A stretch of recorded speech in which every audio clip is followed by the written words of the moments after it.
Hey everyone, it's Alexander, the real Mr. Robinson. Welcome to the channel. So we're approaching the end of January of 2022, but I want to take a look back at the last year, 2021, and just realize that, yeah, it was a much better year than 2020. 2020 really was very bad and would not recommend at all. And that's actually saying a lot, considering that 2021 began with an insurrection on the Capitol and ended with Betty White's passing. That's a terrible way to both begin and end 2021. But the middle of the year was pretty decent. Had some downs, but certainly more ups than 2020. And in terms of movies, 2021 was hands down a much better year. Mainly because all the movies that were supposed to come out in this year, we finally got to see. And because I got to see more newer movies, I can finally do two separate lists again, the worst of and the best of. So in the tradition of my channel, I'm just going to kick things off right now, get the negatives out of the way, and talk about my picks for the top 10 worst movies of 2021.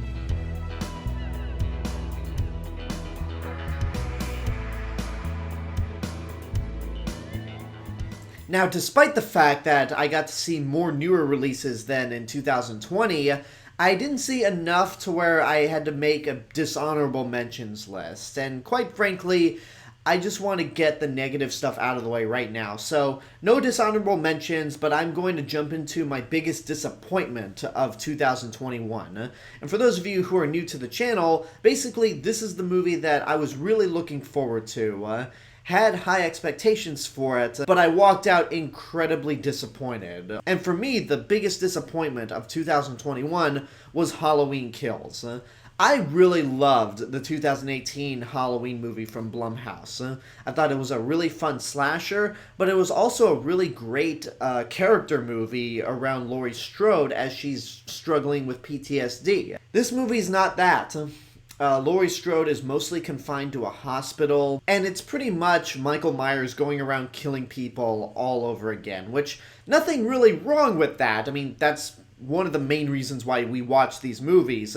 But considering that the last movie really went above and beyond, it was disappointing that this kind of just got narrowed down to pretty much a generic slasher. The kills, I don't think are as brutal or as mean-spirited as in the Rob Zombie movies, but they're certainly some of the most violent kills that the series has offered. The characters are incredibly stupid, and at the end of the day, this movie paints Haddonfield as just this town full of dumb redneck idiots. I did not like this movie at all. I'd be willing to look back on this movie once Halloween Ends comes out, but based on what I've heard about Halloween Ends, I don't know how they're going to even wrap this up in a very satisfying manner. So, yeah, Halloween Kills. Not bad enough to be on my worst of list, and not even the worst movie in the series, but certainly a big letdown. Oh, and one more thing. Evil dies tonight, which, no, that didn't happen in the movie because Evil ended up killing every single one of those dumb bastards. So that's the biggest disappointment. Now it's time to jump into my picks for the worst movies of 2021, and I'm going to start off with something controversial right off the bat. Number 10. Licorice Pizza. Now, before you get into the comments, tell me how much of an idiot I am, or you downvote this video, which, by the way, you can't see the dislikes anymore, so let me explain why this is on my worst of list, first of all. I was really looking forward to this movie when I saw the trailer, but walking out of it, I was not only left disappointed, but I just felt really uncomfortable, and the whole movie plays out as if you're supposed to be rooting for these two characters to fall in love with each other. And for me, I just can't do that, because Cooper Hoffman's character is so unlikable and just such a irritating little brat that I don't like him in general. Elena Heim's character is written in a way where she's a complete loser and just doesn't really have anything going with her life outside of hanging out with this high school kid and his friends. And the romance is just so awkward. There's no romantic chemistry between these two characters. And the fact that I see a lot of people just kind of turning a blind eye at the fact that it's a high school kid and a girl in her 20s, mid-20s, falling in love with each other, it just rubs me the wrong way. I'm like, you're really okay with this? really okay with it to call this one of the best movies of the year. Maybe it's a personal thing for me, and that might not be entirely fair, but Licorice Pizza is a movie that I just can't get on board with. I don't get the critical love that it's getting. I don't understand why people are calling it one of the best movies of the year. It just makes me, I don't know, I just really didn't like it. But hey, you know what? At number 10, there's still 9 movies that I hated more than Licorice Pizza. Number 9. Jungle Cruise. Disney really doesn't have a good streak in terms of adapting theme park rides or even lands into movies. Pirates of the Caribbean Curse of the Black Pearl is the only great one, and I even like Dead Man's Chest, but everything else, Haunted Mansion, the Pirates sequels from 3 to 5, Tomorrowland, and now Jungle Cruise, just don't work at all. And what makes Jungle Cruise especially terrible for me is that it just feels so artificial. It's supposed to be this grand adventure set in the jungle, very much Pirates of the Caribbean-like. You've got Dwayne Johnson and Emily Blunt in the lead roles, and they have great chemistry with each other, but the entire movie looks unbelievably fake. There are no real locations. It's all terrible CGI, some of the worst I've seen for a movie of this budget. And the adventure stuff, it's just not all that inventive or even imaginative. It's everything that the Pirates of the Caribbean movies have done, but done nowhere near as well as that first movie, and even the second one. This movie just didn't do it for me. The sense of adventure is not there. Some of the comedy doesn't really work too well. I mean, really, you're better off just going on the actual Jungle Cruise ride than watching this movie, which I'm actually going to do in a couple days. Number 8. Spiral from the Book of Saw. Now, I have not seen any of the other Saw movies except for 4. And in my eyes, I thought this had an interesting premise to it. And the fact that a series as cheap as the Saw franchise could get big-name actors like Chris Rock and Samuel L. Jackson had me intrigued. And while there's definitely some things to admire, like the traps are pretty creative and there's some really cool gore, the movie just doesn't work. The comedy is just really forced, and it seems like the movie stops to let Chris Rock improv. There's a lot of plot details in this movie that are just flat out stupid, and the way the movie just abruptly ends, that was the nail in the coffin. Much like with Halloween Kills, I was willing to give this movie a pass up until that ending, and that ending really made me go, no, this is really one of the worst movies of the year. Number 7. F9, The Fast Saga. Oh, how this franchise has fallen. Now, I have enjoyed a lot of the Fast and Furious movies ever since the franchise got a huge revitalization with 5. 5, 6, and 7 are all a lot of fun. 8 is the point where I was like, okay, I'm starting to lose interest, but at least you got Dwayne Johnson and Jason Statham, and I'm one of the few guys that really enjoys Hobbs and Shaw. F9 is none of that. It basically is the worst part of Fate of the Furious, where it tries to be this serious family drama that doesn't work. Vin Diesel's just terrible. I hate the character of Dominic Toretto. He's just the most boring and uninteresting alpha male character we have in all of film right now. Maybe Owen Grady from the Jurassic World series is a close second.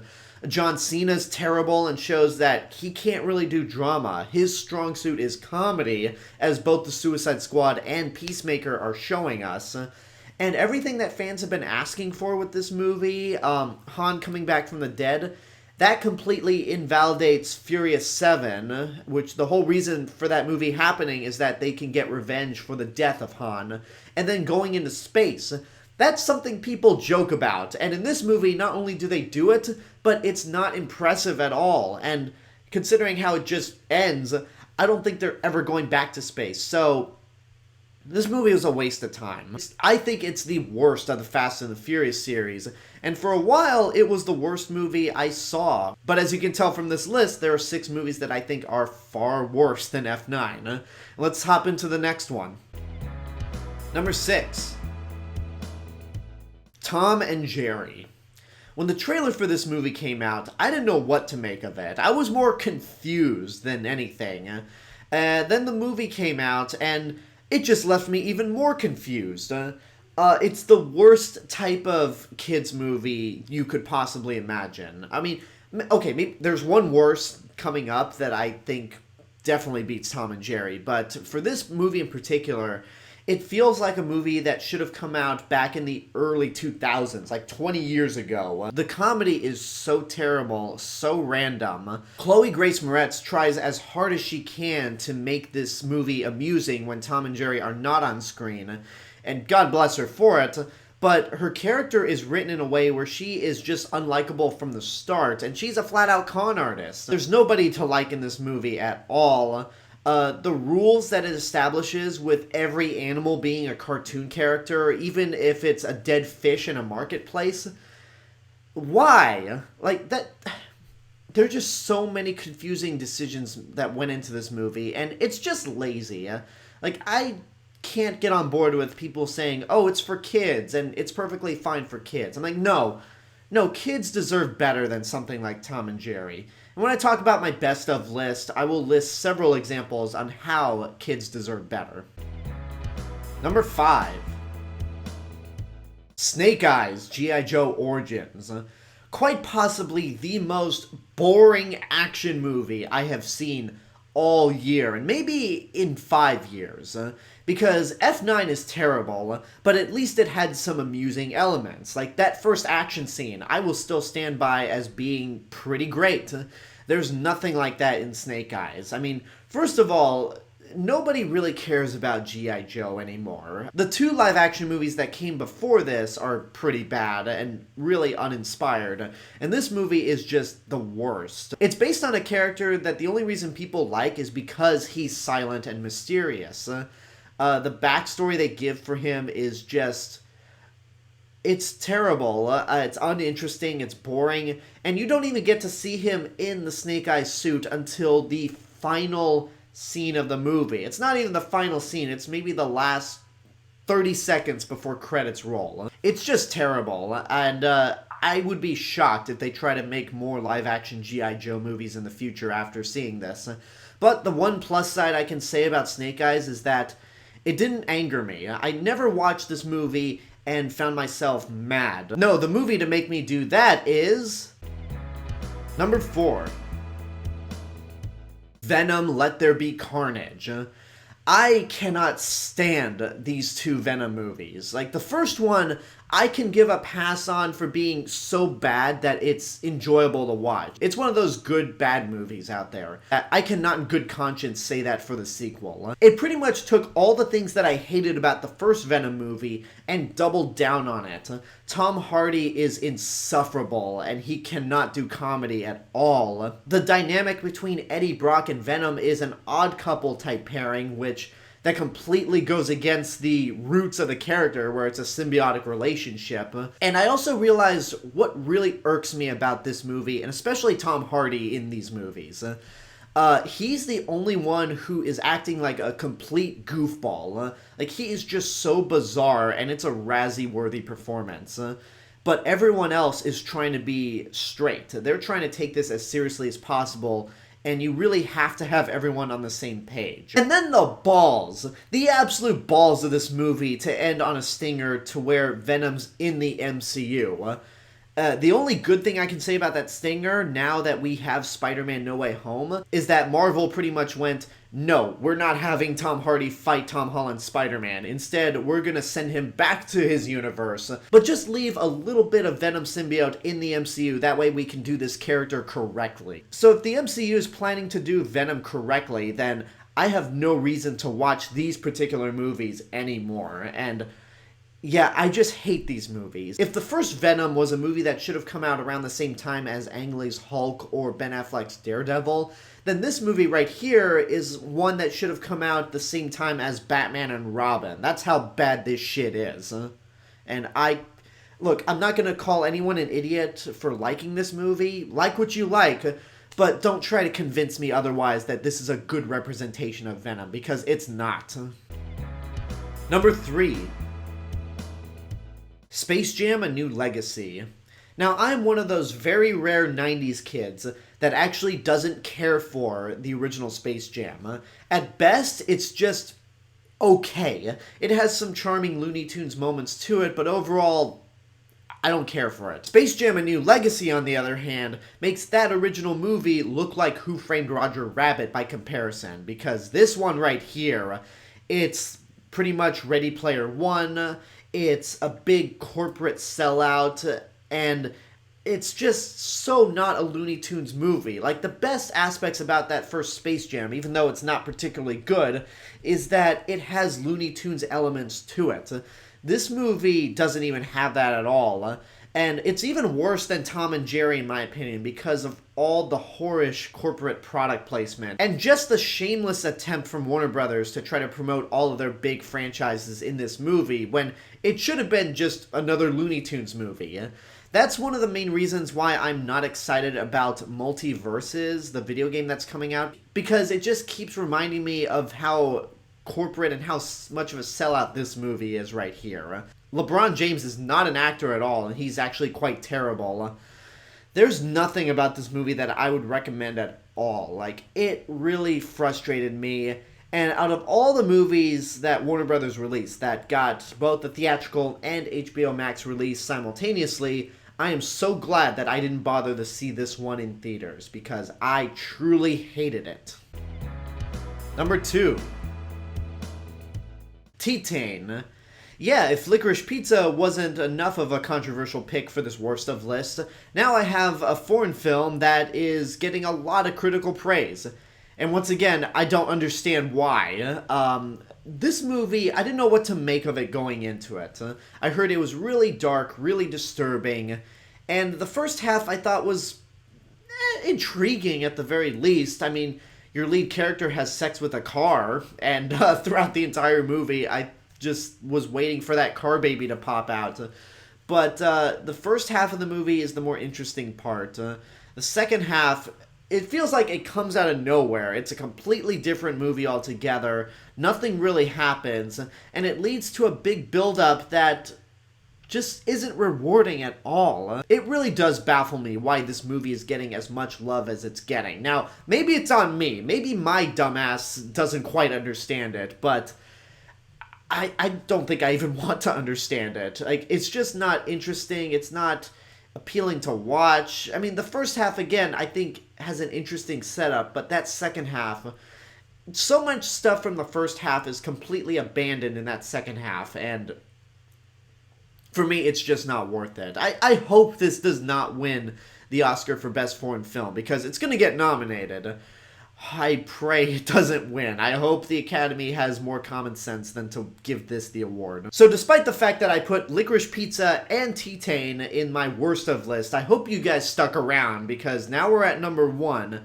And it's a movie that I don't see being on a lot of worst of lists, which I think it frankly should be.